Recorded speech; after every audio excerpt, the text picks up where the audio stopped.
another episode of Bodies, Barbells and Bagels. You are here with your hosts Alice and Sean today, and we have got a very special guest on that we've been bugging to get on here for a while now. Now she's been very busy personally and professionally, so we thank her so much for finally, finding the time in her hectic schedule to fit us in. So today we have Victoria Felkar on our podcast, all the way from where are you in Canada at the moment, or where are you right now? I'm in Michigan right now. Okay. Yeah, I'm between countries, I suppose I could say. I am about 2.5 hours from where I live, which is in St. Mary's, which is a very tiny little town in Ontario. And then I'm actually going back to Vancouver, which is like where I'm born and raised. And I only recently, about a year ago, moved to Ontario. I'm going there on July 3rd. So I'll be there for a little bit, then I'll come back, then I'll go back to Michigan. Yeah, so I'm all over the place. So where's your actual research base? Is that back in Canada or?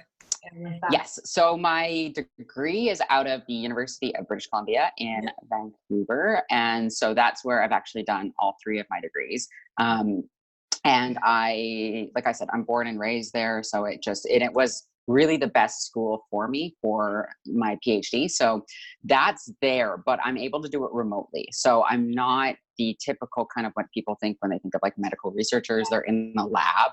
I'm in archives, I'm in resources, I'm out talking to people. It's a bit of a different process. And a lot of that comes down to what my research is actually on, and that it's a bit of a difficult area to research because it's clinical based. So first we have to build the foundation, and that's what my research does, is it's building that foundation of knowledge in order to, in the future, possibly do more like clinical based research.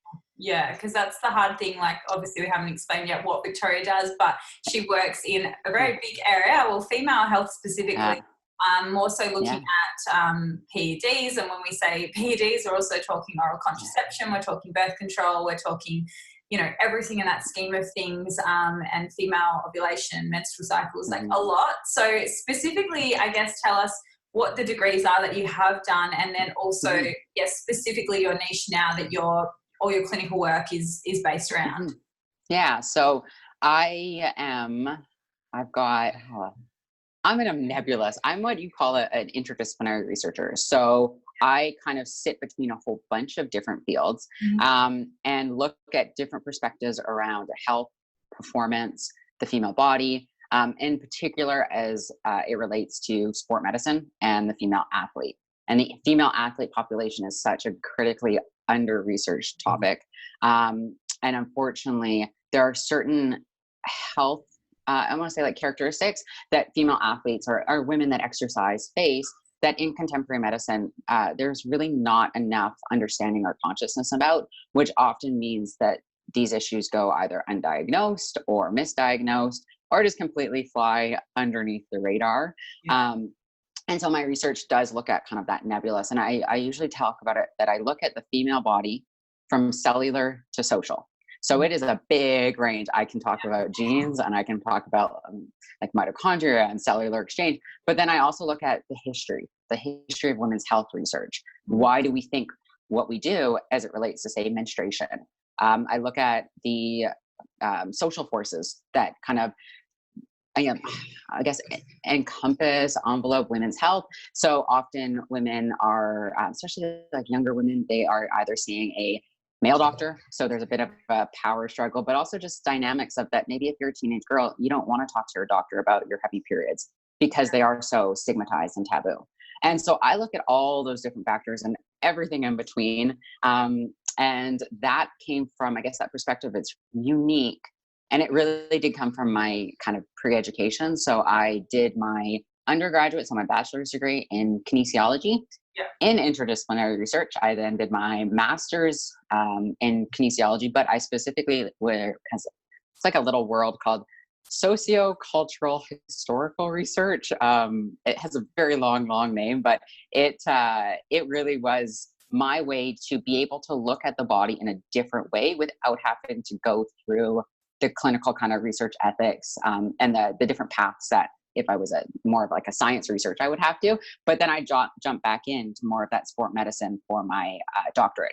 And right now I am working on my doctorate It is literally titled Women and Steroids. Can't get any more simple than that, because the topic is so complicated that I just made it simple as I could. And that does look at a whole bunch of different perspectives around the female body, the female athletic body, ideas around menstruation, reproduction, and just ideas around even physical activity, and how those have really, really been shaped by the misunderstanding or just lack of understanding around female reproduction and menstruation, and how that relates to drug use, and not just any type of drug. I look at specifically steroids, and I use the word steroid to talk about both, as you mentioned in the intro, like oral contraceptives, as well as anabolic androgenic steroids. I don't really like using the term like sex hormone, like synthetic sex hormones, because that word kind of doesn't really touch on what these drugs are. It's a very kind of shallow description of hormones that do so many things in our bodies. And when we use a synthetic agent, that means we're also manipulating so many different things in our bodies. We're not just manipulating our sex hormones. And so the language that I use is very specific to try to reintroduce these topics or these ideas to the people, and in just a different way. So I talk about the use of synthetic estrogen and progesterone by female athletes since the early 1930s in sport, to manipulate and control reproduction for the purposes of sport performance. So it's a very, very, very big topic that nobody has talked about. And I actually got into this work because I was one of those people. I was a dancer when I was a kid. I was a dancer when I was a kid, and I guess I was quite good. I did a lot of it. I danced like part-time high school, and that was my jam. But when I was about 13 years old, 13, 14, I had my first period, and it was about 2.5 weeks long, which when you're wearing leotard and tights is not fun at all.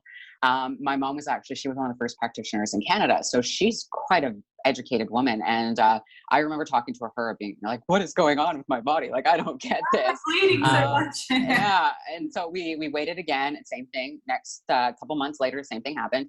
And then we waited again, same thing happened. And so my mom took me to my GP, so my general practitioner, and he suggested that I go on a low dose oral contraceptive pill to regulate my period. Unfortunately, there are so many myths and misconceptions with that notion that even as my mom was such an incredibly educated woman, she didn't know at the time. I didn't know at the time. And so I went on birth control, and I continued to dance. I was incredibly active. I had an eating disorder.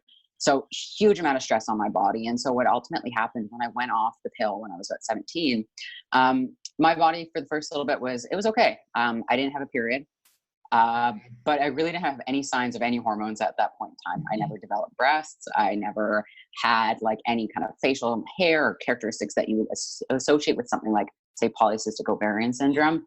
I went on my way. And then when I was about 18, almost 19, I was in my undergrad, super stressed. All of a sudden my body just shut down. And I ended up going through this really kind of crazy, tumultuous health circumstances that were ultimately brought on by the fact that I didn't go through puberty properly. Because I was on both a contraceptive agent at the same time, I was having a huge amount of stress within my body. So for the next 3 years, it was a crazy experience for me, because as I was going through school and learning about all this stuff, I was actually kind of going in that more of that pre-med track at the time. I was also going through the medical system, and I was getting bounced from specialist to specialist, from like internal medicine to metabolic and more like neuroendocrinologists, all the way to more of like the fertility specialist too, because nobody really could understand what was happening since my hormones were jumping all over the place. I was diagnosed at one point with Cushing's disease, which is when you have really, really high cortisol. And then about 6 months later, my cortisol just like dropped off, and I was diagnosed with Addison's disease. Same as me. So it was this crazy experience. And it really upset me, because as a young female, I was being told constantly, we don't know. which I now use that word all the time. But back then it was not comforting at all, especially when I just wanted answers. I just wanted to be able to know what to do to make myself feel better again. And so long and the short, I ended up getting hooked up with my now mentor, Dr. Eric Serrano. I flew from Vancouver to this little place in Ohio to see him on one of my spring breaks. And after that, it was really a huge learning experience for me, because a lot of the things that I had learned in my degree about women's health and reproduction, he was telling me, like, he was challenging that. And I've always been a bit of a shit disturber. But it was a big kind of wake up that I was like, holy crap. So you're saying that everything I'm learning is not actually the way it is, but then what is the way? How do I learn this? And that really spun me off on my way with my degrees, with my education outside of my degrees, and really has kind of been the where I've got to today. I guess another point of this though too is I was still readily active in fitness. I started training when I was 15. And so I was quite young and in the gym, at that point in time, just running and really not doing all that much. But as I guess it was about grade 11 to grade 12 in high school, I started weight training. Back then there was no Instagram, there was no Fit Chicks, there was nothing like that. I trained at like a very like local YMCA. So not what you would think of to be this like steroid gym. So I was in the fitness industry already. I mean, I managed my first gym quite young, and that was more of like your stereotypical like bodybuilding gym. But so I was seeing drug use. I was seeing anabolic androgenic steroid use and performance enhancing drug use around me. And I was kind of taking inventory and note of the things that I was noticing and the conversations I was hearing. Same thing with, I used to read like old school muscle magazines, and I would read like the drug columns from like the early 90s. And I got just really, really interested in this, because I started to see parallels with what was happening to my own body. And also what was happening to I have two older sisters, and one of them was diagnosed with polycystic ovarian syndrome quite young.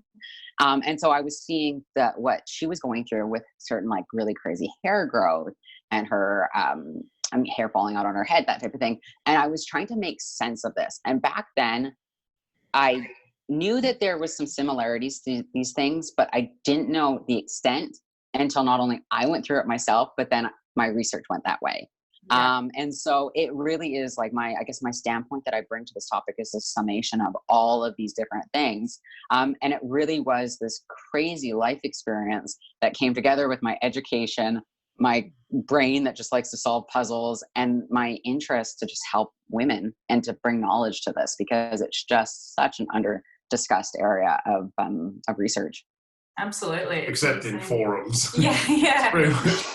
And then you've got the blog and likes in forums, and then you've got all these people that are, well, let's term it uneducated on the topic and shouldn't be commenting on it, giving out bro education. Yeah. Then you've got these 18-year-old boys going in, and, you know, old mate, 50-year-old guy in there, I've been doing steroids for years.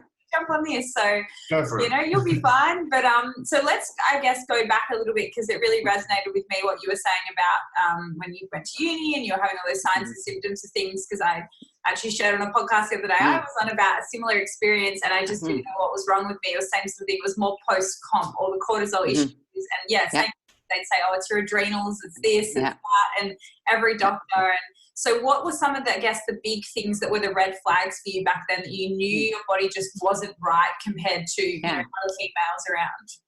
Well, at first, so what happened was it was my first semester, and I had been pushing my body really, really hard. I was obviously I just moved out. I was not sleeping. I was not eating enough. I was still trying to train. I was taking 5 courses, trying to also like, you know, make friends and be social and everything else. And my immune system ended up just crapping out on me. I had like laryngitis, bronchitis, pneumonia. Like I had like 5 things at the same time. I was in the hospital, and I couldn't understand why that happened. But during that process, I gained about 30 pounds really, really rapidly. And it wasn't just like 30 pounds of water. It was fat. Yeah. And as somebody who had an eating disorder, that was excruciating for me to go through, especially because I didn't understand it. It wasn't that I was eating. It wasn't that I stopped, you know, exercising. Well, I did when I was 5 days in the hospital, but I still got back to it right away after. And after that weight gain, things really started to rapidly unfold. So I started to gain secondary hair, which I'm like, my family, we're hairy people, but this was like over and beyond what was normal for me personally. The hair on my head started rapidly falling out, and I've always had really thick, long hair. So at first I was like, oh, this is normal shedding. And then it was like, oh my gosh, every time I put my fingers through my hair, I'm getting clumps. My voice actually dropped. So I used to sound a lot more high pitched when I was a kid. And when my voice dropped, that was terrifying for me. I didn't understand it. And of course, because I wasn't like also training, I got really muscular really quickly. Like I got super jacked, super strong. I was dumbbell pressing 90-pound dumbbells at 19, like stupid strength that I didn't understand. I thought it was really cool. I'm like, I'm just going to harness what's happening here. But I couldn't drop body fat. So that 30 pounds I gained, I just could not drop it for the life of me. And I was working with like John Meadows, who he is an incredibly intelligent man. And he said to me within the first couple of weeks, he's like, there is something up with your body. Like you need to come down to my doctor, because I don't understand like what's happening. I've never seen somebody work so hard and not drop fat.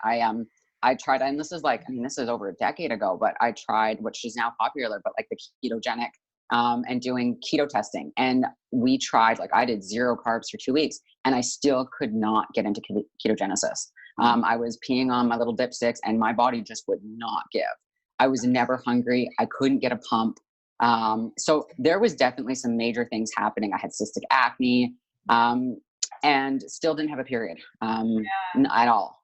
Would get cramps, but nothing would come of that. So luckily, because of with my mom's role, she got me to start documenting all this stuff. And she got me to start journaling all of my symptoms I was feeling, kind of put together a timeline of things. So I've been able to keep like a really, really cool like health journal since then. But that's really what helped Dr. Serrano start to put pieces of the puzzle together. And even though I had gone to other doctors, nobody could put the pieces together. Like I was diagnosed with an adrenal tumor at one point that I had to do a ton of like MRIs and CAT scans. Terrifying. They also told me like at that point in time, I had really low bone density. Which is weird. And so which as an exerciser, I didn't understand. I was like, but I'm a young, active female, but I kept breaking things. And I still to this day. And a lot of that does come from the fact I didn't ovulate. So I didn't ovulate in a critical growth period of my life. And that is when your bones are forming, and both estrogen and progesterone are absolutely vital to bone formation. It's why you do see higher rates of menopause or higher rates of osteoporosis in postmenopausal women. And it's because their bodies aren't producing those hormones as they once did. And we need estrogen to help make our bones, but we need progesterone to help preserve our bones and to keep them healthy.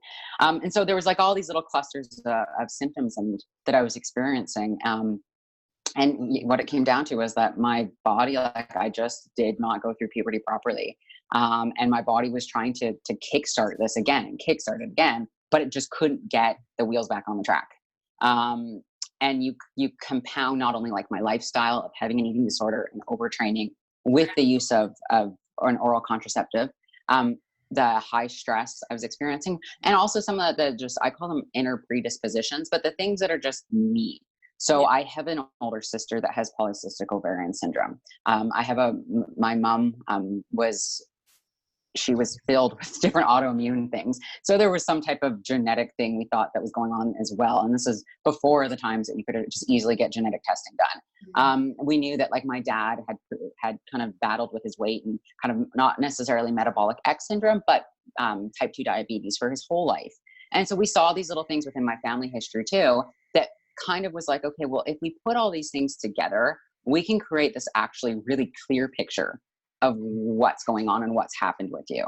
And utilize that clear picture to actually then get me back on track. It took years to do so. I don't think, and I'm sure like you can agree with this, you never get over this. It's not something that you can just walk away from. It's when you have some type of reproduction or any type of disease or dysfunction within your body, it is a constant game of management.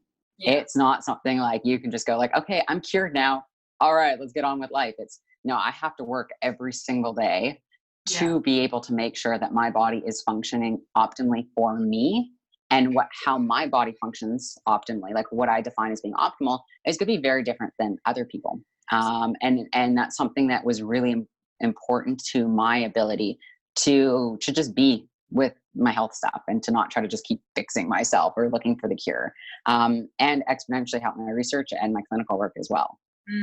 It's a big, it's really interesting though that going back to the signs and symptoms, the voice changing, the hair, it would be signs and symptoms of like anabolics to some people. They'd be like, what's she taking, And it was funny that I had kind of the same thing. I started doing powerlifting when I was going through a lot of weight gain and struggling with keeping my weight off, same as you, doing cardio every day and weights every day, but yet I still couldn't like shift my weight. That was when we first kind of got together about 4 years ago. And same thing in the gym, all of a sudden I was deadlifting over 300 pounds and like it was paperweight, and same thing, people were like, what have you taken? Like, my sister and her now husband, but back then it was her fiance, they sat me down one day and they're like, we know that you're probably taking like illicit drugs and we want to tell you about and warn you about them. And I'm like, I'm not like, this is me. Like, this is just what my body's done. Yeah. You're like, this isn't fun for me. Like my hormones are just completely fucked. Like, let's look at it. Oh yeah.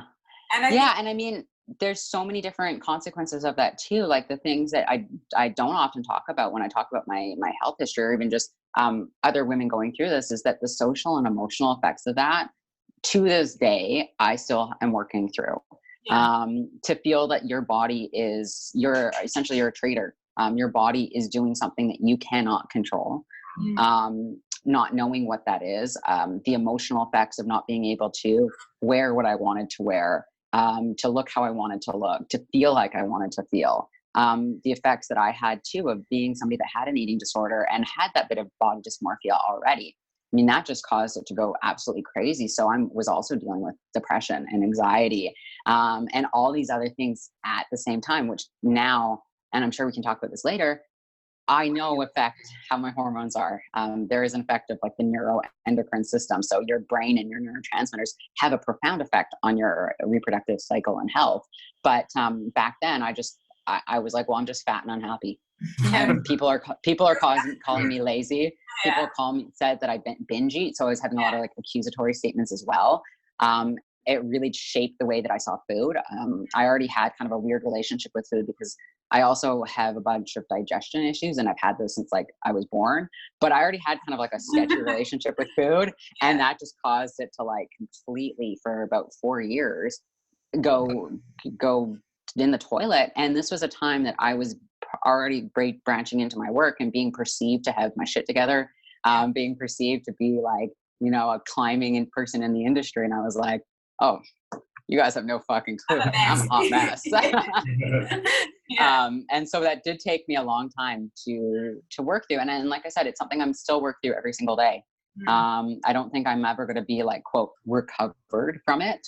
And that is, if I can say one thing to like women that are going through something like this, don't search for that end point, that being fixed or being cured, because it's not going to happen. Your body's not a light switch. We're not just going to flip it on one day or flip it off one day.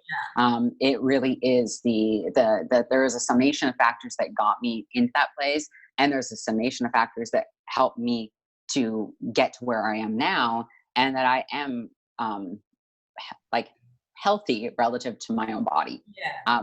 And that was probably the biggest thing I learned from this experience. It's just to not expect there to be that like a golden endpoint. It's not done. You're not done, and that your body and what's healthy, like you said, for you is so different to what's healthy for someone else. I remember I used to get really frustrated when I was coaching clients, and they would have these amazing metabolisms, and they'd be able to eat 3,000 calories and get shredded, and I'd get them on stage and do the healthy prep, and I'd be like, fuck you, you know? Oh yeah. Oh, I can remember that. I can remember girls, and I'd be like, "Quit your bitching! Like you don't know." I was like, "You don't know." I was like, "Lucky you got me as a coach before you got someone else."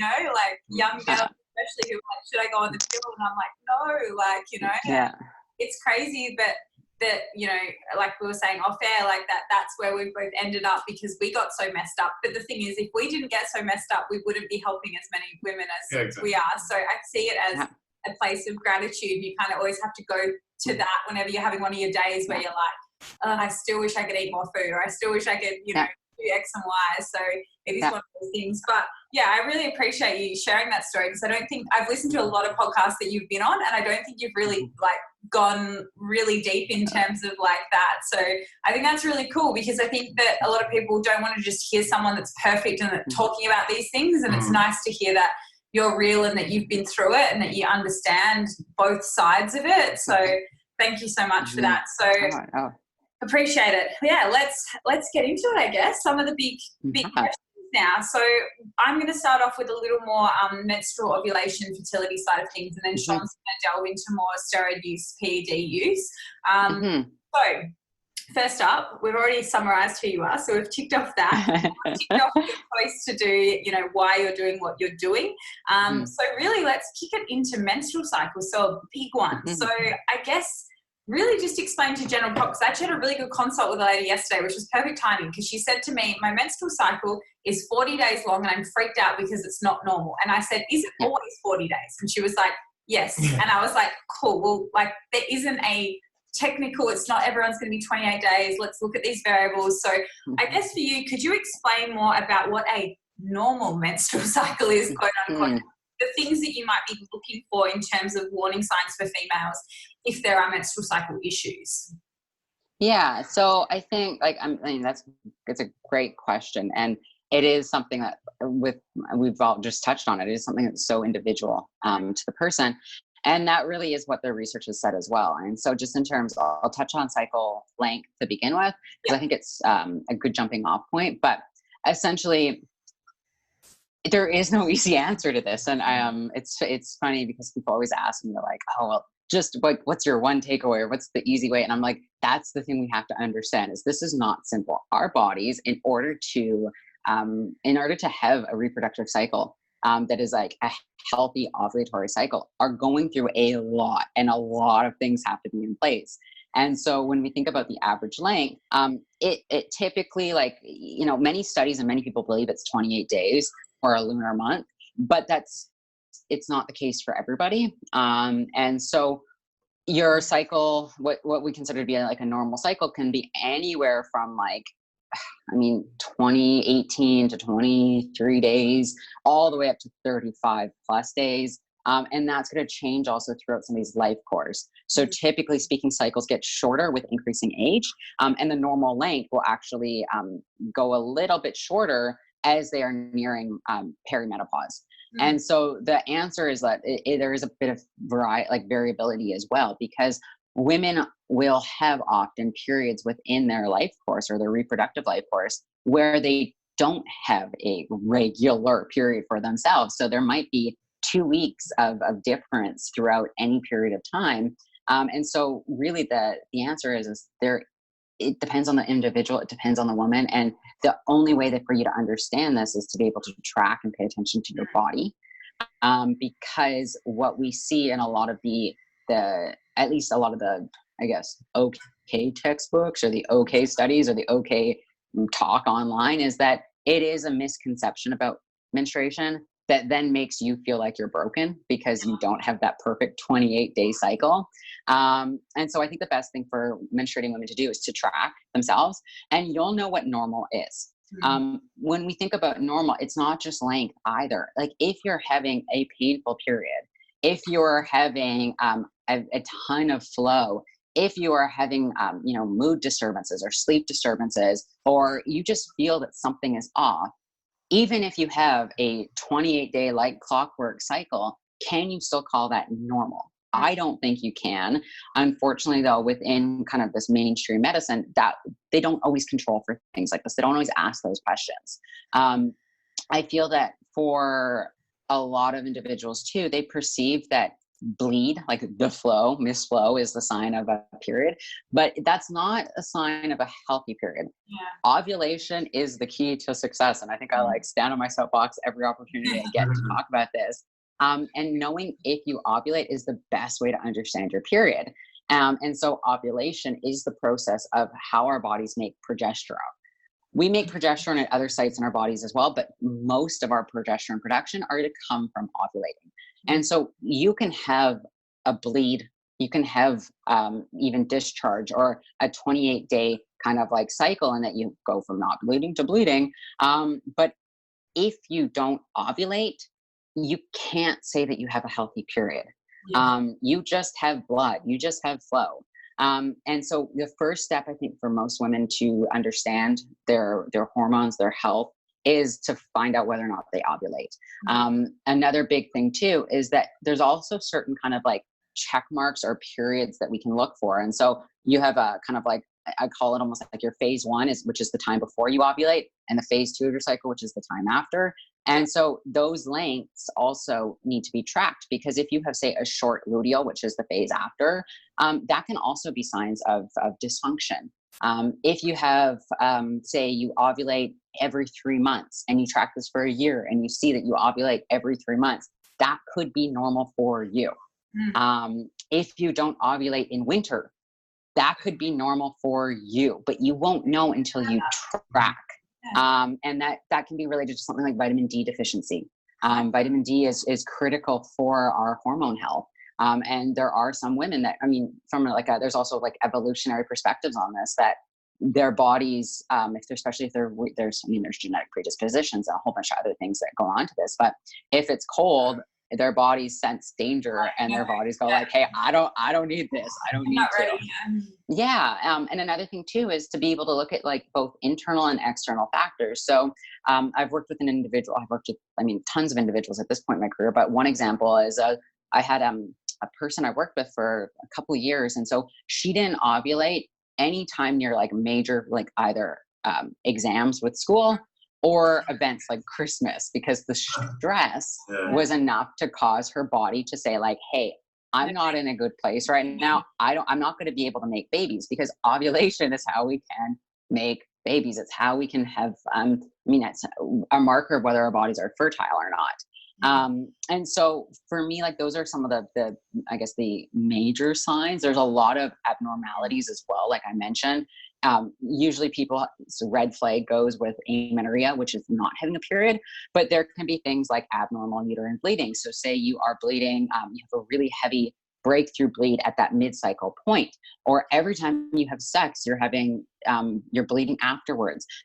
That's not normal for what we think of as the general population. It could be normal for you, but without you tracking, you need to get a better idea of this. And if you still have, because usually I say birds of a feather flock together. If you have a ton of breakthrough, you're going to have something else going on too. But you have to track to be able to understand what that is. Typically speaking, it's a sign of high estrogen and low progesterone, or what I call HELP. The acronym so high estrogen, HE, and then low progesterone, LP. And what HELP means is you've got high estrogen, low progesterone, and usually a sign of really high inflammation.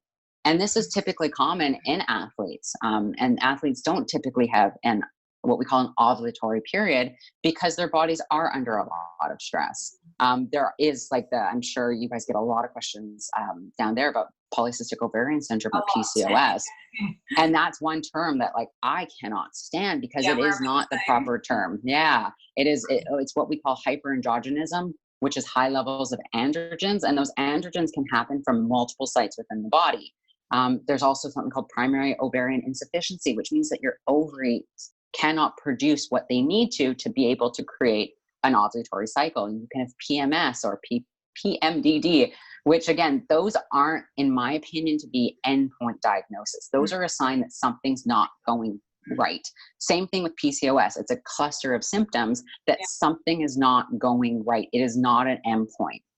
And so syndrome, people use those terms, exactly, or adrenal fatigue and stuff. It's not really addressing what key issue is. No, and we have to be able to get this almost like this report card of our menstruation and our reproductive cycle, and really our health, to be able to have a better understanding of what's going on. And finally, traditional, our mainstream medicine is starting to understand this.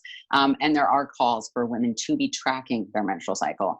And it doesn't need to be a complicated process, but it is crucial. And especially it's crucial right now because now more than any time in history, women are faced with a gauntlet of reproductive disorders, and it's not normal. And that's the thing that I want to try to get out to people as well, is that if you don't have a ovulatory cycle and that's a regular occurrence, if you have heavy bleeding or heavy cramping and that's a regular occurrence, that's not what we consider to be a marker of good health.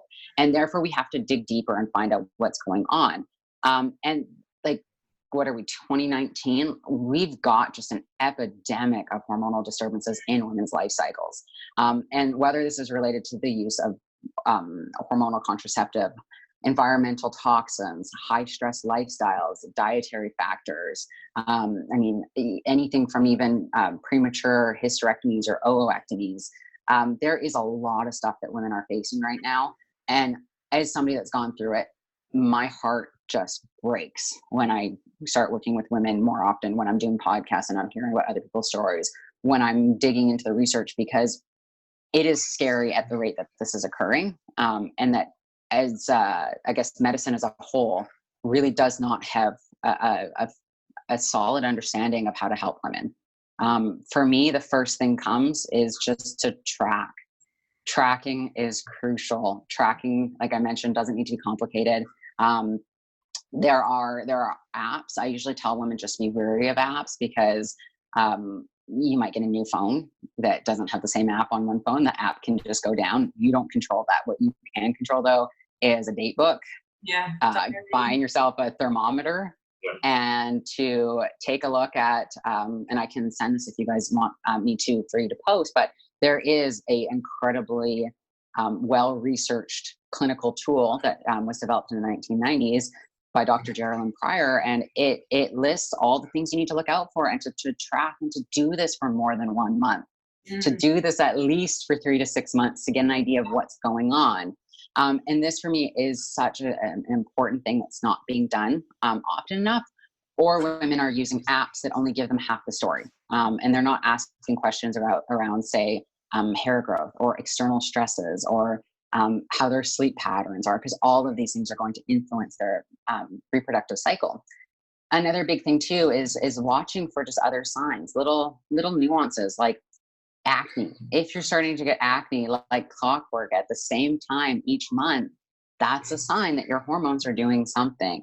If you're noticing that your hair growth is changing, your hair growth patterns, like you're having to shave your legs more often, track that. If you're noticing that you're having gastric disturbances regularly. Now, on their own, these things just look like, I call them like little like breadcrumbs that you don't know what they're doing. It's when you put them all together, and you work with somebody to help you build that puzzle of what's going on. And even if you have a regular, healthy period, do this. You are going to prepare yourself for so much I guess goodness in your future if you can do this, because you're going to be able to see when there are things that aren't going the way you want them to, and to be able to take active measures will you almost like preactively or preemptively rather than waiting until it's too late. Absolutely. It's hard to backtrack when it comes to our bodies. Hard. And that's what we've kind of learned in our fertility journey, is more since we've opened up about it, the amount of women that have been inboxing me on Facebook and they're like, hey, I'm 32, 33 and I've had those issues my whole life, and now I'm thinking about having kids, and I'm like, well, now your egg rate's declining, now you're fighting age as well as like that's also a scary thing, and like and not to scare women out there, but like really like your egg decline once you hit 30, 35, like coupled with maybe not ovulating, that might take a few years to fix, and then you're thinking about fertility, and it's scary and also very sad, because again we're working, like you said, in careers where we're more stressful, we work longer, we think about having kids later. It's like all of those things combined is just setting up such a scary environment for women. So I think it's like you said, tracking the number one thing, and just getting, because that was the next one I was going to go into, is a lot of clients that actually don't get any form of a bleed. So I've had a fair few clients that that's definitely a struggle for them. So that was my next question. So if you've lost your menstrual cycle for a lengthy period of time from, say, either low body fat, over dieting. I've had some clients that haven't even done those things and they just haven't had a cycle. Usually it's from coming off the pill. That's probably the other big one. Or coming off high stress moments in their life. Yeah, exactly. And then sleep. They've kind of fixed a lot of those things, and it's still not occurring a few years on. And I've got that with a couple of clients right now, and they don't sort of have any of those signs and symptoms. They are actually pretty chilled people. They're not over dieting. I've fixed all those other variables that I can look at, and still nothing's occurring. So we've got them to start diarying and like writing down at least to see if they might be ovulating without a bleed, or which is something that I love for you to touch on. Like, besides all those things, is there other things that still could be occurring even if you're doing everything right? Yeah. So one of the things that I usually suggest for women to do is to create a timeline of their health. Essentially, it's like a health index, and to really start looking at things in a bigger picture. Even things before you're born, about your mom's pregnancy with you, and other types of family histories, because we can build a much better complete health picture when we do something like that. For example, if somebody has ongoing, let's say, thyroid issues, the thyroid is so connected with our reproductive health. And so if the thyroid is not being managed properly, that's going to affect our ability to have an ovulatory cycle. Something like anemia is also going to. Something like blood pressure issues is also going to. Gastric issues, depression. There are lots of other factors that can affect our ability to have a ovulatory cycle. And so we do need to be able to map these things. And so things such as, if your mom had, say, gestational diabetes, we now know that affects an infant and a child's ability to have what we consider to be like a healthy reproductive future, potentially, especially when there's other factors going on. If there's something like delayed puberty, mood disorders, irregular bleeding, skin disturbances, obesity or overweight, if you've had any type of pain or pelvic region kind of trauma, such as a cyst or endometriosis, if you've got any immune type disorders as well. And you might not have them, but somebody in your family, like in that immediate family, might. And so we're still learning about the genetic underlying variables here. And so you might be a carrier of a gene that isn't quite switched on yet, but is just about to get there because of other factors going on. Something like micronutrient deficiencies is another really big thing that I see a lot of. And that's things that, such as, say, B vitamins, and that somebody is incredibly deficient in their B vitamins, and that their body is not going to be at a healthy kind of what we call like a homeostasis to be able to have an ovulatory cycle, or even just a cycle itself. So there are, I guess, we have to think about those conditions and those factors affecting individuals. And there are a lot of them, like, taking aspirin every day can throw off your cycle. Being on antibiotics can.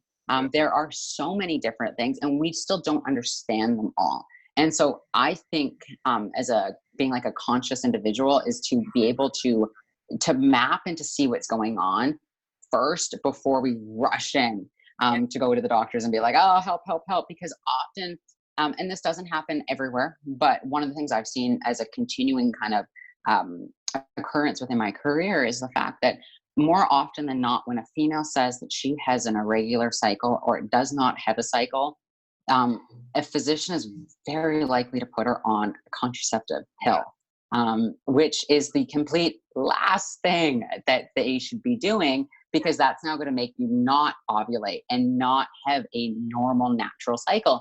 And the problem is then when you go off that pill, those underlying factors that you were dealing with are still there. It doesn't just make it go away. And so I'm seeing this more and more within my practice, as I see women that, like myself and like you, that had some type of ovulatory or menstrual dysfunction as a teenager. They went and got put on a contraceptive agent. Now they're trying to go off it in their late 30s or late 20s, early 30s. And they're going like, well, I still haven't figured out what was that thing that was going on first. And so my comment is always, if you didn't have a normal cycle first, what makes you think you're going to have one now? Yeah. Like, there is nothing from a standpoint of like what we know about the human body that would make that actually come true. And if it does, honestly, kudos, good job. You are an anomaly. There are not many people like you. Yeah, be thankful. Yeah. Yeah. And so things that, like, when we think about just, if we think almost like a continuum of ovulation and not ovulatory periods or anovulatory periods, we can think of specific events that we need to go from, say, having a non-ovulatory period to an ovulatory period. And things that actually do help are behavioral and psychological therapy, because if there is something going on that is affecting your ability to have a healthy neurobiology, that will also affect, like I said, our hormones, because it's the neuroendocrine system. Lifestyle factors like sleep, abnormal underlying health conditions. Also evaluate your own specific personal needs and conditions.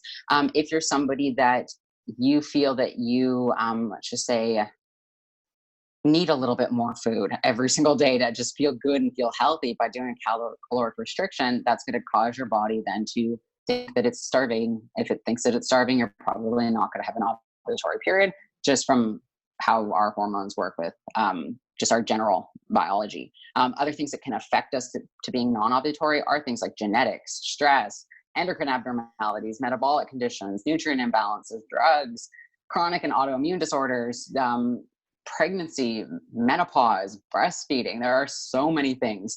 And so if we understand the things that make it so we can ovulate and the things that make it so we don't ovulate, that also, I think, will give an individual a better way to do like a health inventory and to assess what's going on. Yeah. So, I mean, there's some of them, and there are so many other nuances and other things here that, I mean, I could talk about this for days and days, because I mean, if you're somebody that lives by farming culture, agriculture, and in the place that you live, they're still using and spraying pesticides and herbicides, your body is going to get those. And if your body's going to get them, guess what? It's the sense that that's a toxin and a chemical, and you are going to throw off different processes within your body, like reproduction. Those are things that we in medicine are still trying to understand.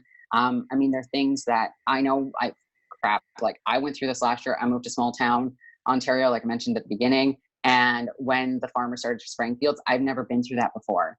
And I was getting like the craziest acne all of a sudden, and weird ass dreams, and these things were happening. And until I took a step back and I was like, okay, let's think about this bigger scale here. What else is going on? What else could be influencing? And that's even me as somebody that has been in this field for over a decade. So that is like, I think that kind of maybe answered some of your questions there about what are some things to look out for, because realistically we could get into the science here. Like I could start to talk about your hypothalamus pituitary adrenal signals, your hypothalamus pituitary ovarian signals, and how the different processes that are going to follow, the feedback loops and everything else. But I feel personally, the other factors are what doesn't get talked about. Yeah, I agree. And those are the factors that are, when we take a step back, like I mentioned, and we look at it, we go like, oh yeah, that makes sense. If you're overeating, if you're undereating, your body's not going to be at homeostasis. If you're overweight, if you're underweight, your body's not going to be at homeostasis. Yeah. If you have something like systemic chronic stress, your body's not going to be at homeostasis. It really is the sum of all factors. And it's not just things like endocrine disrupting chemicals. And I use that term to talk about things like birth control, like other types of steroids, like other types of drugs, like environmental factors. These chemical things that interrupt our endocrine system, they can come from multiple different factors. And we need to like broaden our range just a little bit more to be able to really help women. Yeah. And I think that the big problem that happens here, and I'm not sure if it happens the same in your clinic, but that women almost, and it's good that you're not going into the science too much, because I think women overcomplicate it, rather than, honestly, when I tell some clients sometimes, you're stressed, your job you hate, and you're not sleeping enough, and you've been dieting for 5 years straight, and you're scared to put on body fat. If you say that to someone, it upsets them so much more than saying, oh, it's just your progesterone. If we fix that, like people don't want to hear the harsh reality of the shit you're doing in your lifestyle is the thing that's fucking you up. And if you fix that, maybe we'll improve these things. But until we fix that, what's the point in looking at your blood tests or your this or that. Like, absolutely. Absolutely. And there's some really interesting research in other fields. So the way that I look at this is we can almost break it down into like a staircase. So you have factors that are like the first level are things that are happening internal to your body. Then we can look at the things that are directly external to your body, like say sleeping or dietary factors or exercise. Then we can look at it, go up another step, and it's the relationships and the networks. We know from psychology that something like social bonding or a healthy relationship helps to actually shift and change our hormones. And it does that because we're also having and neurology, we're having these other things that are happening. We're getting, our dopamine spikes because we're happy, we feel love. That's going to affect our hormones. And if that's happening, and if you're in a really toxic environment, that is going to affect your hormones. We can go up another step and we can look at the community and the environment. Are you in a position that you feel that you're contributing? We know that something like that also is really positive for our psychological and emotional health. And in turn, that's going to affect our ability to ovulate. We can look at, like I said, the environment. Where are you living? Are you living somewhere that you have access to what you need to thrive? And then we also look at like the historical or the histio, the social, the socio, and the cultural factors as well. And these are the bigger picture things. Like I mentioned, if you're an individual and you don't feel like you're getting the, let's say the education or the knowledge, you can't just blame your doctor. You have to take a step back and realize your doctor also doesn't know. And that's a bigger picture thing happening. This is a bigger picture of medicine. We know that women are, typically speaking, do have more health-related issues that are not properly studied because of just the way that medicine has been created and evolved over time. We know that certain things, say like heart conditions, go completely underdiagnosed in women. We know that there are so many women out there that actually don't get diagnosed at all with certain things because of the fact that they are a woman, full stop. And so I can't stress that enough, that as an individual, don't just get frustrated with your body, or don't just seek help. Let's say for lifestyle factors, think about the big picture here. I guess to minimize or to just simplify things, the biggest things that I see in my work that influence somebody's health, hormonal health or ability to have a healthy reproductive cycle, are hormonal birth control use, Western diet and lifestyle factors, medications, endocrine disrupting chemicals, stress and maladaptive coping, gut health, and then general lifestyle factors like not sleeping. Those are the things that I see most regularly with my work. And those are the things that actually we can really start to hammer in and manipulate relatively quickly. Some of them a little bit harder, but something like getting your gut back on track, it doesn't seem like a big thing, but it's a big thing because we know that estrogen has a huge role on our gut. We know that progesterone has a huge role on our gut. And so while I can talk about the things, like I mentioned, the various things that we can look at to see whether or not we're ovulating, conversely, we can also see those things and be like, well, shit, that's what my hormones are affecting. My hormones are affecting my ability to sleep. So if I'm not creating proper hormones, that's going to affect my ability to sleep.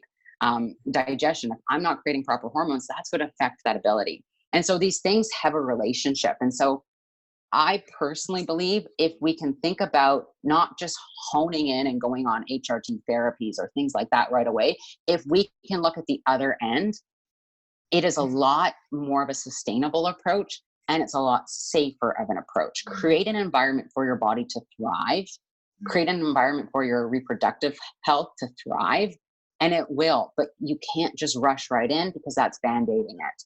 If you just rush in and you start taking, say, like a micronized progesterone, you still might not ovulate. And because you have not figured out why you're not ovulating, that's going to cause more distress and more harm potentially in the long term, which is going to relate to a lot more health issues later on in life. That's a big thing that I'm seeing now too, is that the more that an individual kind of, I hope I can swear on this program, but the more an individual fucks with their hormones in their teens, their 20s, and even their 30s, the more that they're going to face a very kind of tumultuous perimenopausal period. So when we talk about like menopause and the hot flashes and the mood swings, usually those are signs that that person has not had a healthy reproductive history over time. It's not just a sign that there's something wrong right now. This is a sign that, they've been on birth control off and on. they've had things like fertility issues, they've not taken care of their lifestyle habits, they're carrying more adipose than what their body is comfortable with, they have there's a lot of other factors going on with those things, and slapping, you know, something like HRT or hormone replacement therapy onto those is not going to help with the underlying issues. Yeah. And I think just the general overreaching from this whole section is like, you can't band-aid around what the actual cause is and the underlying triggers. And I think that so many women that come to me, and I'm sure come to you, don't, like we said, don't want to admit maybe what they're actually doing and the impact that that's having on things. And I always say to women, like, you want to almost treat your body like you're in an environment to have a child, even if you're not ready to have a child. Yeah. But think about it that way. Like, if you're doing stuff that's stressing you out, does your body want to have a baby? Absolutely not. If you're not feeding it enough nutrients, of course it doesn't want to produce a child. So thinking about, hey, am I treating it and nourishing it? It's actually getting myself in a state where I could actually hold a pregnancy, even though, you know, you may not want to right now. But yeah, exactly. Approaching it. Absolutely. I think, you know, that's probably a big one, is especially with the fitness industry, because obviously that's where we work with a lot of our clients and people coming out of shows and fearing gaining weight and fearing all these things and wanting to have a family, and you're kind of trying to hammer that home of like, well, do you think being that lean is the environment to do that? And it's almost like a sad reality for women. Like, we're not supposed to be that lean, most of us. Like, some genetic freaks out there, but really, like, you have to have body fat to make a baby. So, you know, a lot of people don't see that. So. And if we think about this as that it's not like, it's not a binary. This isn't like a black or a white kind of thing, is that you either have body fat or you don't.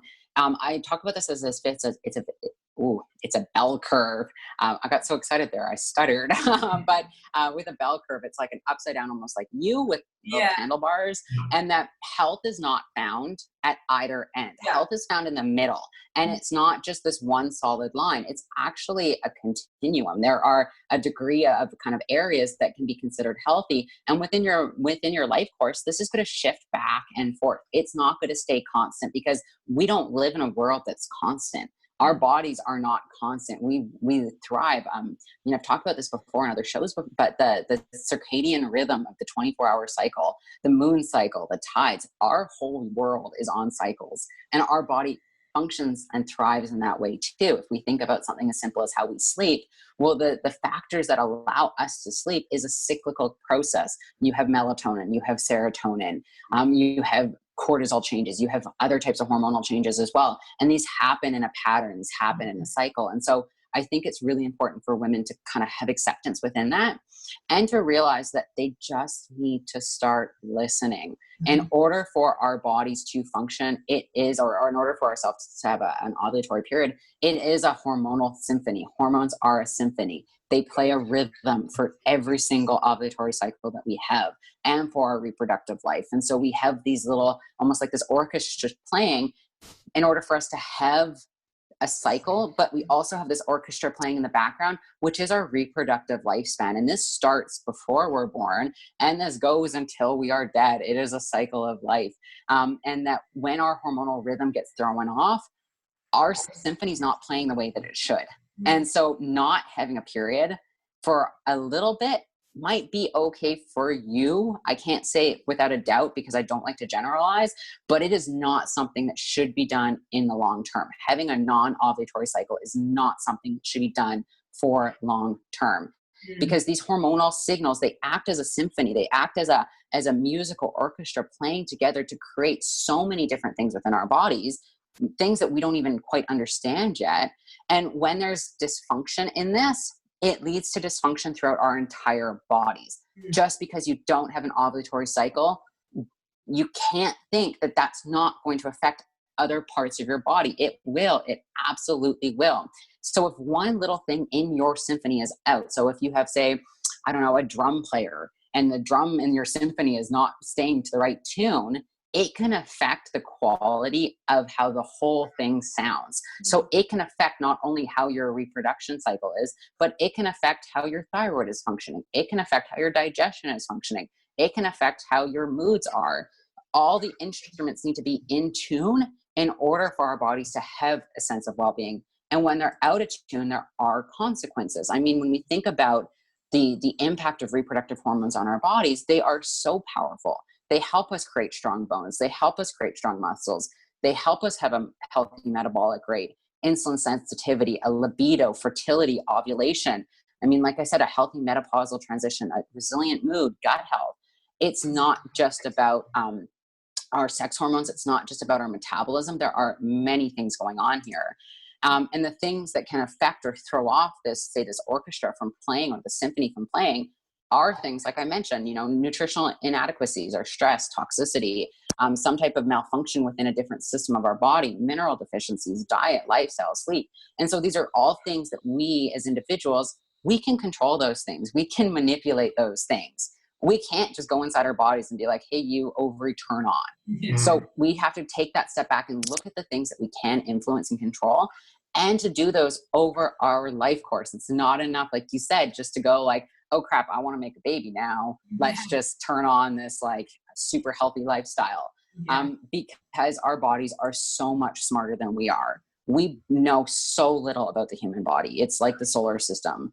We know a little bit. Yeah, we know a little bit, a lot. And what we do know is constantly changing. The more education and the more insight that we gain, and things will also kind of be the opposite approach. I usually use the example here of like, it once was thought that, women's menstrual blood was toxic.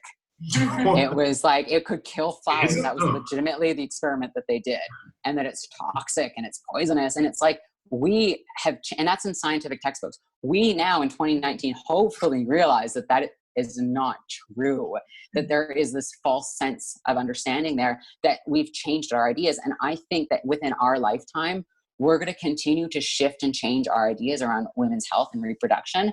And we're going to really start to understand that there are things that we once thought were okay that we no longer think are okay. And that could be things like the use of contraceptive agents, especially in young women. And that is maybe not as okay as we once thought it was. So what do you think, scenario of coming back to that, when a child does, I should say a teenager does start to get her period, mm-hmm. Would you look at that staircase system and making sure you're ticking all the boxes rather than taking someone to the doctor and saying, what can we do about this? Because obviously we work with a lot of parents, potentially going to be parents ourselves one day. Well, I'm not letting our daughter go on the we may have a daughter, and I think a lot of people are like, well, what do we do then? Do we, what basis do we need to be covering? That's pretty much my next question. Yeah, absolutely. I think, and I mean, that's a great question, because I think one of the things, so going back to my menopause example, within pop culture, even within medical culture, people believe that like this perimenopause time is supposed to be like, full of like hot flashes and mood disturbances and all this other shit. And people have also gained this perspective that puberty should be the same thing. Mm-hmm. And while these two periods of our life cycle are very similar, they should not be full of disturbances that negatively affect your life. And that is a big thing, is that even your menstrual cycle, you should know that you're having a period. It should not just come like, oh, look, I'm ovulating. You will feel changes because there are changes happening in your body. When we're training people, all of us, we'll be training people in the gym, and all of a sudden they're surprised they've got their period. And you're like, what? It's like, I don't know, it's coming. Yeah, there should be subtle signs, and it shouldn't, like, obviously if you're tracking, you're aware of these things, but it shouldn't be like debilitating, crippling pain. Mm-hmm. It should not be these mood disturbances that are causing you to break down relationships every time you have them. These are a sign, like I said, that something else is happening that we have to try to narrow down and figure out. So when it comes to young individuals that are going through puberty, there are certain things that as parents that we can do to ensure that it might be like, and we can't say without a doubt, but it should not be as crazy and tumultuous as it is. For example, we now know that like my period, the reason why it was so irregular was a host of factors. I had a ton of nutrient deficiencies. I had a massive gut issues that were kind of being managed, but not really. I was under a lot of physical stress. I was under a lot of psychological stress as well, because I did that. I mean, I already had my eating disorder at this point in time. And there's also some genetic predisposing factors going on here. And so these factors all work together. And like when my mom was still alive, like we did talk about this a lot, because she felt a lot of guilt for taking me straight to the doctor and, getting me on birth control. But realistically, she still waited 3 months. She still did a lot more than some parents out there do. And so I think things like making sure our kids are having a healthy environment with their bodies, both inside and out, helping with nutrient deficiencies, making sure that they're getting the food and substance that they need, making sure they've got positive relationships. All of those different things, we can make sure that somebody doesn't have this crazy irregular cycle, because we don't want that. So if you think about a symphony, there's this undertone beat. It's like the metronome that goes like tick, tick, tick, and it's what everybody stays to create that tone. We don't want that tone to get negatively thrown off when they're developing it. Yeah. So it's like everybody is just starting to learn how to play together. And that is what's happening within puberty. And you all of a sudden you throw this curveball, and then say I take away the drummer. And I this example, like I when I first realized this, I was actually with my mom years ago. And we would talk about the fact that it was literally like I took away the drummer because I shut down my hypothalamus pituitary ovarian axis in a critical growth period of my life. Then, my orchestra's playing and I'm 17 years old, and all of a sudden my drummer now gets put back in. And they're going like, what the hell? I don't know how to play anymore. Yeah. I can't keep up with these people. They're all good. They're playing the song and I don't even know how to hold my drumsticks. Yeah. And that was really what my reproductive system was doing. It was going like, I don't know how to work anymore. And you're not giving me what I need to learn how to do this again. You're still restricting my food. You're still having high degrees of stress. And so it's foolish to think that in 2019, our bodies are just going to know what to do. Personally, I think with the amount of environmental toxins, with the issues around food, even with something like social media causing really negative environments for our bodies in terms of social and emotional things, we have to be able to give them the tools to succeed. And this doesn't matter if it's at, 45 years old, 30 years old, 15 years old, 10 years old, even younger. We have to, as individuals, give our bodies what they need to be able to play that orchestra throughout our life course without dropping a beat. Yeah, absolutely. And it's interesting that you said like the exact same thing with my experience with the doctor. Was I was bulimic at the time, athlete. So same thing as you. You got your period quite late. I got my period really late. I didn't get it till I was 16 because I was over-exercising, all of that. And genetically, it can just happen. But my mum had it at 12. So that's why she was a bit shocked. And then she literally shoved me on the pill because I had a regular cycle. So I'd only get a bleed every 3 months, and it was like all those signs are saying that you've got a, pretty weak hormonal production. If anything, I wasn't getting any signs of a period. I'd get a light bleed and that would be it, and on with my day. And, hey, I was having acne because I had an eating disorder, because I was stressed. Just don't even look at any of that. And I remember that conversation with the doctor being so just like, here you go, off you go, you got your pill, like run along, which is just crazy. So what I want to talk about now is birth control, in the sense of other forms of birth control. The implanton's really popular in Australia.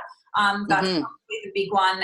And women don't seem to be as scared about that for some reason as the pill. They seem to think that it's better, quote unquote, which kind of scares me a little bit. But I guess talking about the different methods. So the main ones are probably here, the implanton, the one that you get the shot in your arm, which lasts for about 3 months. The depot? Yeah. And then also the pill. So mainly, I guess, explaining the differences maybe between the three and then the repercussions of them, I guess. Yeah. So I think one of the first places to start with this is to understand why women are going on any of those. Menstrual, like covering up or trying to treat, big air quotes, menstrual dysfunction is not the same as reproductive planning.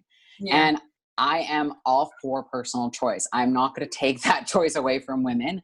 I think that we need to talk about the potential side effects and effects that will happen from these things in order to actually be educated, because if not, it's not choice. You do not have a choice for what you're taking. You are literally just following blindly, which, as we know, has led to tons of different health issues over time for women. So first, oral contraceptives have been defined as a lifestyle drug within the last, since they were actually really invented.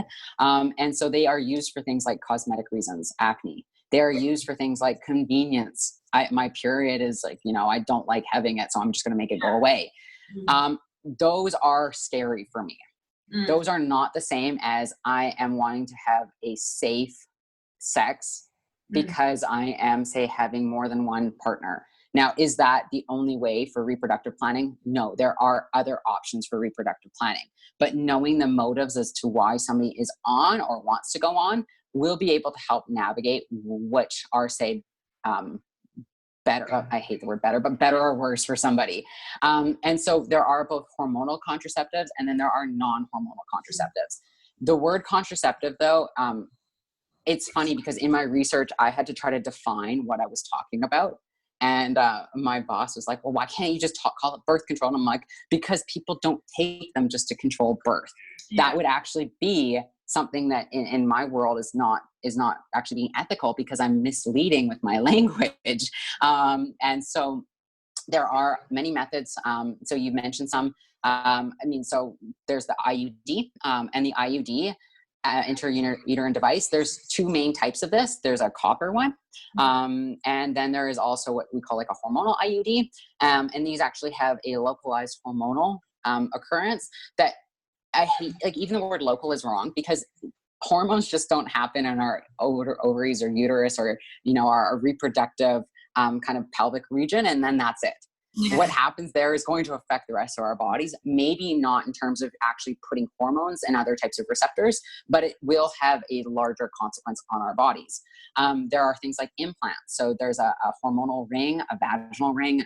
There's also something called the Nuva ring. So the Nuva ring, it's got both estrogen and progesterone in it. There's a patch, there's an injection. And then within our birth control itself, so within the pill, so I use the word birth control to talk about the way that it is within culture for just sake of ease, but these are like our pills, and there are many types of pills. So there is a progesterone only pill, and then there's a combined pill that has both estrogen and progesterone in it. And if you notice, if you listen carefully, I'm not saying progesterone, I'm saying progesterone. And the reason for that is that the synthetic form of progesterone is not molecularly similar to the degree that we can actually call it the same thing. That should be a red flag right away for no matter what type of hormonal contraceptive you're on, that you're not putting something into your body that's going to cause the same effects as your normal natural hormonal production. Estrogen is the same thing. It's actually called ethyl estrogen is the main one. There's a couple other types of estrogen. And there are different types of progesterone within different forms of contraceptive agents. So literally, I remember I lecture in schools, and I remember one of the times in one of the lectures I was giving for undergraduates, they're like, well, we want to learn all about contraceptives. I'm like, well, what type? Because if I really get into this stuff, I can talk about IUDs that some are combined hormones, some are estrogen, some are progesterone. And then there are different types of progesterone within each different type. But to keep it easy for our purposes, for pills, there's a couple different types. There are combined pills, so estrogen, progesterone. And then within those break down into what we call monophasic, which means that you have a steady dose of hormones throughout. And those are both with estrogen and progesterone. You have biphasic, which you have usually two different sets of pills with two different sets of strengths. You have triphasic, which is 3. And then there is actually quadphasic now. And also what we call extended cycle pills, which means that you are taking a continuous dose of hormones or a cyclical dose of hormones and only having a bleed 1 or 4 times a year. Now, the thing about the bleed that is absolutely important for individuals who are on hormonal birth control to understand, it is not a period. It is breakthrough bleeding. It is withdrawal. Your body is just sensing that it's not getting the same hormones anymore. So it's going, hey, I got to shed. I got to get my lining taken care of. But you don't ovulate. The whole point of being on some type of contraceptive agent is to stop ovulation from occurring. Because if you stop ovulation, you are now, you're castrating yourself. You're infertile. Exactly. In terms of progesterone pills, there's what you call the mini pill. Which is a continuous dose of progesterone without estrogen. And then there's no inactive pills, which means you take it for 4 weeks usually. And it's just a steady dose. And then there's also the pill, there's also the shot, which is also progesterone based. And then there's also Plan B, which is for what they call emergency contraceptive, which in my opinion is probably one of the most critically under-researched topics within medicine. And that is the use of a high dose progesterone that will cause your body to essentially have a mini miscarriage to be able to eradicate any chance of pregnancy after you have sex. Yeah. And these are, at least in Canada, I believe in most areas in the US as well, and within different parts of Europe, you can get these without a prescription. You can just get them at the drugstore. So we don't know the types of side effects that women have on something like that when they're doing it ongoing. Yeah. Yeah, it's I don't think it's Plan B here. I think they call it the morning after pill, which is basically what they term it here. It's very yeah, morning after pill, exactly. Yeah. Yeah. It's crazy. Yeah, exactly. And so and so with these, even with something like let's say like what they call a combined contraceptive agent, these are often used to treat different types of hormonal and reproductive dysfunctions. And so there are other agents that also get added into these. And so one of the drugs that's commonly used for big air quotes again, polycystic ovarian syndrome, it's an anti-androgen. And so it is a type of steroidal agent that is going to not to kind of essentially stop the body from producing or from having as many androgenic effects. And so these are sometimes like a bastardized form of progesterone, but there are different compounds that are being used in this as well. And so there are just a gauntlet of different types of agents that women might go on. I mean, then there are things like condoms, tracking your tracking your basal temperature. Tracking your basal temperature is one of the most easy and often accurate ways to be able to control for your fertility changes. Now, it's not like it's an absolute method. I'm not going to say that for any of these, though. All of these have potential for reproductive purposes, margins of error, and the ones that are reported actually are misreported. So that's another thing for people to understand. If they go like, well, I'm going to take this because it's a 99% way that I can stop fertility from happening. Those research findings we now know are completely flawed. And so I think in terms of agents themselves, like if I'm not going to go into things like hormonal planning or the calendar method or condoms, or there's what we call like spermicide, which is like a foam. There's a female diaphragm. There's a female condom. There are lots of non-hormonal types, but if we're going to stick just more to like the hormonal type, the copper IUD, while it does come with some pretty big side effects, it is non-hormonal. And so you can manipulate your hormones around it to be able to be sure that you're still having an ovulatory period. When you're on a hormonal, a copper IUD, research has talked about how some women will still have an ovulatory cycle.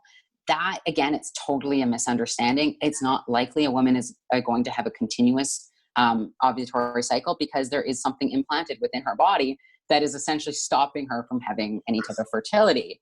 And so the things that kind of can come with this is non-ovulatory cycles, which I have talked to colleagues of mine before about utilizing something like a cyclical progesterone, so a natural progesterone, to help women to make sure that they are ovulating at least a couple times a year. And then also for controlling for the other effects of that copper IUD. Nutrient deficiencies are a big one. You've got copper inside your body. If you have copper inside your body, you are going to throw off your body's environment. And so like copper and zinc work together. Copper, magnesium work together within our bodies. And so if we're having an abundance of copper all of a sudden, we need to control for those other things. Zinc is crucial for our thyroid. And so if we're having a ton of copper, we're not getting enough zinc. That's not only going to affect our sex hormone production, but it's also going to affect something like our thyroid as well. And then if your thyroid becomes dysfunctional, now you're really not going to have an ovulatory cycle. Inflammation also gets really, that's how the IUD works. So you need to be able to control for something like inflammation. And there are many different methods that somebody can do that. But it's just something to be careful and to watch out for, because the misunderstanding is that the copper IUD is a non-hormonal. It still has hormonal effects on the body. It might not be administering hormones, but it is still going to affect your body's ability to create, metabolize hormones. And so that is one that is, if somebody is doing this for, say, reproductive planning, that they can use, they would still need to track their menstrual cycle. They would still need to track if they're ovulating, and they still do need to ovulate. And so if they are not ovulating, there are different measures that they can do to help themselves to ovulate. Mm. Yeah, interesting, because I've had a couple of clients who have had the IUD or the coil put in and actually then had issues with damage to their uterine lining. Yeah, absolutely. And that's often too because of placement, because of other types of inflammatory issues. And everybody's body is going to be different. I mean, I can talk from experience. I had a copper IUD. And at one point, like it was painful. My body rejected it almost right away because I also had a biome, like I had a vaginal biome. I had this environment that was already under a lot of inflammation because of my hormonal imbalances. And so somebody might have more issues with how they respond to it because of something else going on, or it could just be their environment and their biome. I would opt for non-hormonal, to be honest, and I would use more than one method. I think tracking is going to be your kind of gold star. And then if you're using that in conjunction with another method, condom, condom, a spermicide, or even, more than one method, pulling out an abstinence, I think are two things that we can't rely on, but so many women do. It works pretty well. It works well. Yeah. But that big thing too is just remembering the reasons why women go on birth control too. Absolutely. And that just there is a difference between reproductive planning and covering up some type of menstrual dysfunction. Absolutely. And I think, like, summing up, we'll get on to the PED talk now, because I feel like we've done too much on this. It's just been amazing. But I think, in summary from all of this, if you are thinking about a birth control method and you're looking at ones that are hormonal based, just because they say, oh, it doesn't release hormones, it doesn't do this, have a think. Well, if it's stopping you getting pregnant, something's going on. So just have a little think and let that sink in, I guess, is what we're trying to say. Is that downriver? And there are ways to utilize a hormonal contraceptive agent, say like a combined birth control pill, in a manner that will potentially, and these are big kind of words I'm using, like potentially and will and could and should, help you work around the effects of it. Is this going to work for everybody? No. Are women taught to do this when they go off on it? No. Is there a lot of awareness about it? No. And I mean, this relates hand in hand with PEDs as well, and with androgen use. And that is the issue, any drug. When you take a drug, you are eliciting a factor to happen within your body that is going to cause a cascade of other things to happen. One of the things very simple is that when you take most drugs, I can say this actually too, there is going to be some type of nutrient interaction that occurs, which means that you're going to have certain nutrients that your body needs to function that might either come in excess or not actually come at all, or they get leached, meaning that you might be eating them or taking pills, but that drug needs them to be able to metabolize. So they're going to be at a lower level. That is something that is so simple for somebody to help and to work with, to potentially help them work around the negative effects. If somebody is taking, say, birth control or an anabolic androgenic steroid, if they're taking a steroid, they're going to be more likely to do something like leach B vitamins, you need B vitamins to be able to metabolize these hormones and other hormones within your body. You're going to be more likely to leach zinc. Yes. So by kind of covering up and working with these nutrient deficiencies, you really can help to, in many ways, keep your body in a healthier environment, even when you're on a certain drug. Absolutely. And it is, like, in my professional opinion, something that is completely ignored by most dominant kind of medical understanding. And this doesn't just happen from steroids. This happens from something like, aspirin or an anti-inflammatory, or something like a blood pressure medication, antidepressant, exactly. And so by working with these nutrient deficiencies and being specific, not just throwing shit at a wall and expecting it to stick. Because if you have too much of something, it's also not going to create a healthy environment. But birth control, steroids, whether we're talking about, like I said, birth control or androgens, B vitamins, vitamin C, vitamin E, magnesium, selenium, zinc, these are all things that are going to be just leached. They're what it needs to be able to metabolize. But you also need these in your body to create a healthy environment to keep other systems in check. And most importantly, to keep your liver in check, because when you are taking a drug, your liver is going to be working overtime. And especially something like a hormonal drug, you are also going to be creating and needing to break down hormones at a different level, which these nutrients are needed for. You cannot have a healthy hormonal metabolism process without things like B vitamins.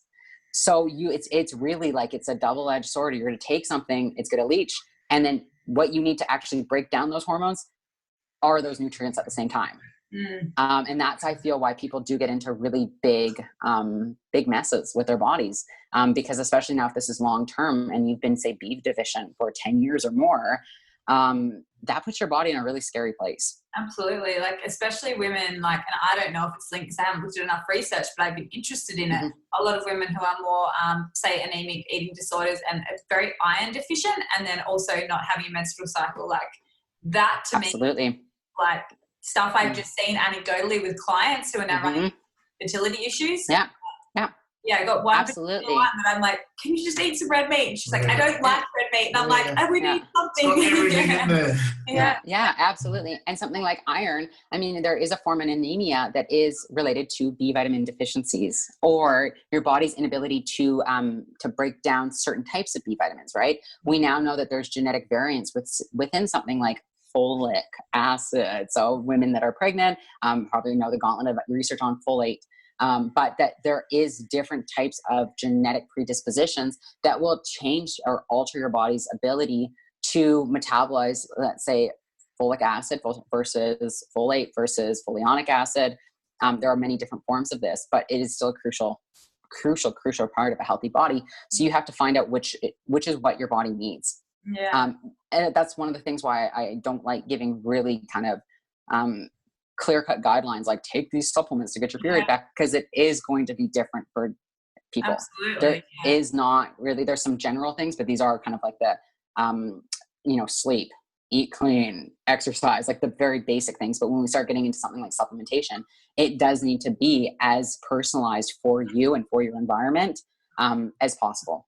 Yeah, and also like what foods you actually enjoy, don't enjoy, what you aren't consuming. Absolutely. If you're a vegan versus keto, you're going to be getting into very different nutrients. So then again, tailoring that. So so many variables. So I feel like we could talk about this topic all day. So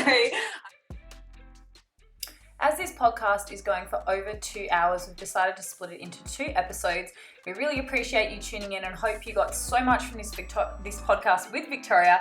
And if you want to hear more, tune in to the next episode where we'll be discussing PED use and anabolics in more detail with the amazing Victoria. Thanks so much for tuning in this far to Bodies, Barbells and Bagels, and we will see you in the next half of this series.